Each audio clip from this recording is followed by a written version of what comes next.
The Iran-Iraq War, which had been going on for 2 years already, entered a new phase this week as peace talks broke out, and Iran launched a major offensive near Basra, which turned out to be one of the largest land battles since World War II, with an estimated 180,000 men involved overall, and saw the first, but by no means the last, use of chemical warfare in the war. Meanwhile, in Africa, the tiny and impoverished nation of Equatorial Guinea adopted a new constitution, cementing the essentially dictatorial powers of President Teodoro Obiang, who remains in power to this day. Some 50% of the people of Equatorial Guinea still have no access to clean water despite an oil strike in 1995, while Obiang's personal wealth is estimated at around $600 million. If anyone in the F1 world cared about either of these far-off things, there were certainly plenty of more immediate concerns. Just a week after Didier Pironi's accident, Ferrari hadn't filled his seat and would be a single-car team once more, though with the Constructors' Championship still on the line, they would no doubt be looking for a new driver for the final rounds. Strong rumours held that René Arnoux had already been signed for 1983, but what would happen in the remaining 3 races of 82 was another matter. Jochen Mass had decided to hang up his helmet for good, deciding that after his accident in France and his innocent involvement in Villeneuve's death, the universe was trying to tell him something, so Rupert Keegan would continue with the March team.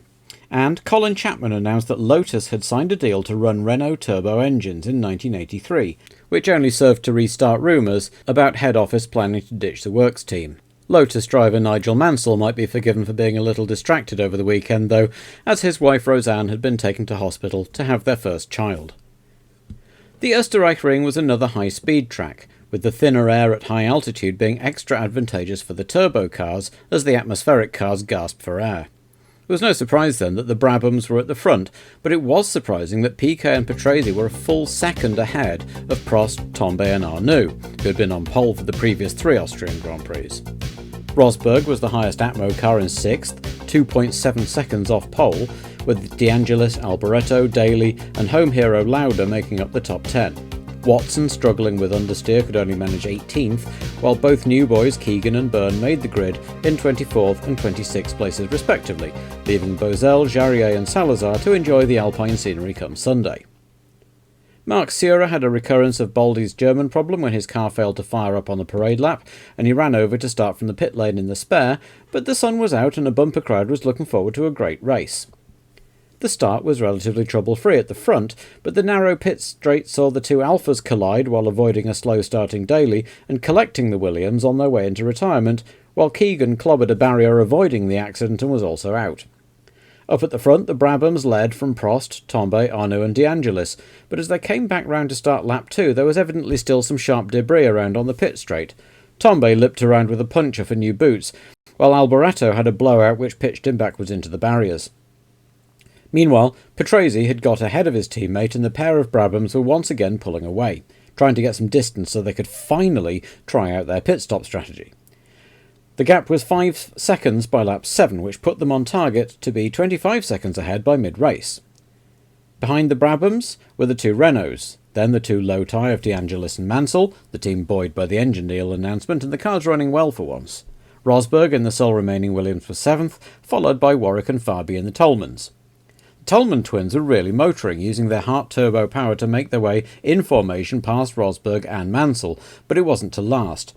Both retired in formation too, Fabi with a broken transmission and Warwick with a suspension failure on lap 8.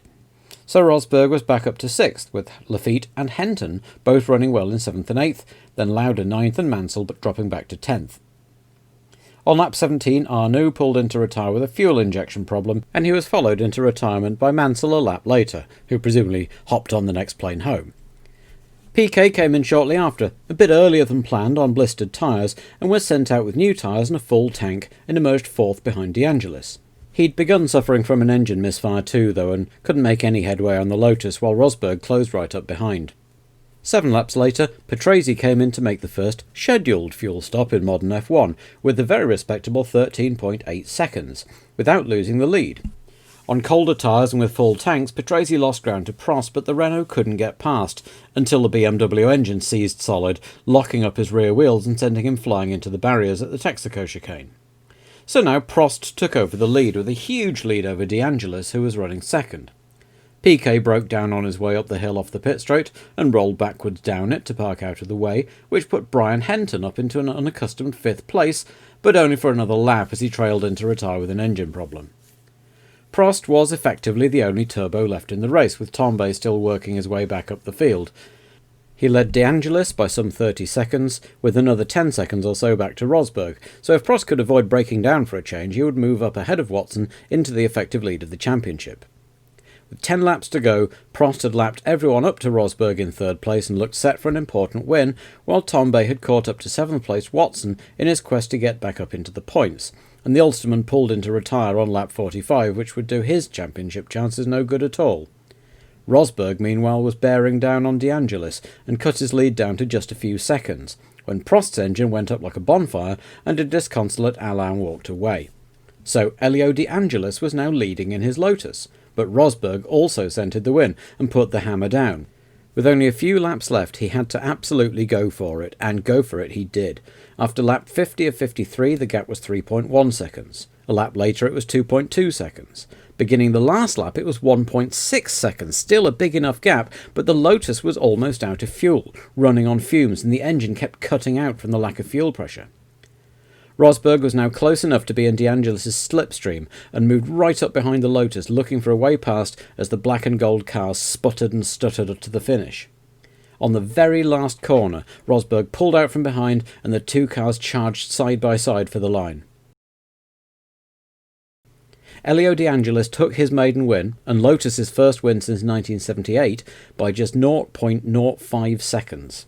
Jacques Laffite nursed his understeering Ligier home 3rd, staving off Tambay, with Lauda and Baldi taking the last points, and Chico Serra the last runner in 7th place. It was a landmark 150th victory for the venerable Ford Cosworth DFV engine, but with Lotus the latest team to sign on for turbo power, joining Brabham, Ferrari, Toleman, Renault and from next year McLaren, its days were looking numbered. For now, though, it was all smiles in the Lotus team, where Colin Chapman made his traditional celebration of throwing his cloth cap into the air, and satisfaction at Williams, where Rosberg moved to the effective top of the drivers' table, and Ligier, who had finally wrung a good result out of the JS19. With 3 races left, everything was still very much up for grabs in both championships as the teams headed back to France, to Dijon, for the Swiss Grand Prix.